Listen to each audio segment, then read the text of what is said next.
Welcome to the weekly Metals, Money, and Markets update for Friday, February 10th, 2017, hosted by Mickey Fulp, the Mercenary Geologist, and from miningclips.com, I'm Erick Bertsch. Hi, Mickey. Hello, Eric. Well, North American equity markets hit all-time highs this week, and in spite of a stronger dollar, we saw precious metals rally. Well, I think the Trump bump is now a Trump jump with what happened to U.S. markets this week. But starting with precious metals, a good week all the way around.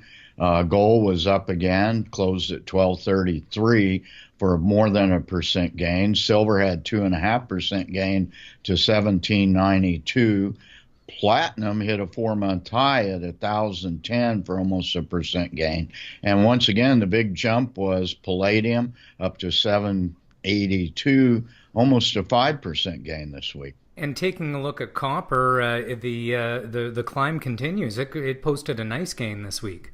Well, it certainly did, up 5.5%. Now, most of that happened over the last 2 days. There was some supply disruption news. Escondida, the largest mine in the world, went out on strike in Chile. Chinese economic data is looking very good, stronger. And, of course, we have this ongoing Trump infrastructure build out. So copper closed the week at 276. We haven't seen these sorts of levels for well over a year and a half. And moving on to energy, we saw oil come back a little bit near the end of the week, but didn't do much. Well, it's still hanging in there in this $52 to $54 range. Closed the week at 53.80, so it lost a nickel. Not much movement overall, but oil markets look pretty good right now. We have record net long futures. Concomitantly, the U.S. rig count is up 17 again this week. So it appears to be in balance with the OPEC cuts. Meanwhile, uranium had another wonderful week, almost 5% gain, closed at 26.63. That's 10 weeks in a row since it hit its 12-year bottom.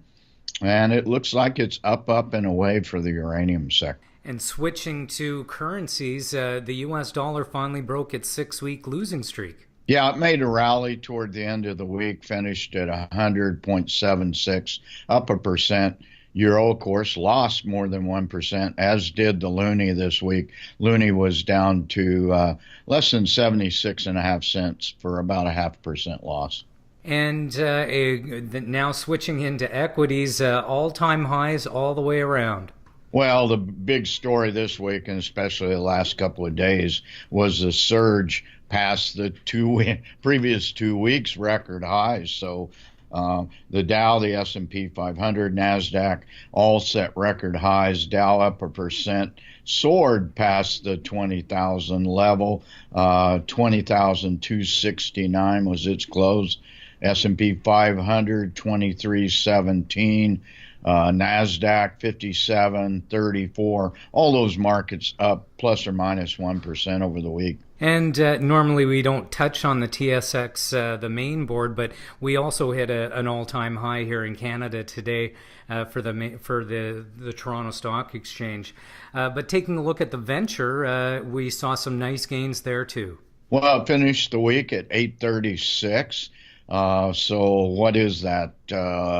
We don't have that number up right now, but that's about a 2% gain over the week. And we have not seen this level for the Toronto Venture Exchange since it made its big rally back in mid-August. So this is a 6-month high. 7 weeks in a row it's been up, and 8 of the last 9 trading days have been in the black. So we expect this move to continue until or through the PDAC. Thanks again for your analysis this week, Mickey, and looking forward to checking in with you next Friday. All right, thanks a lot, Eric.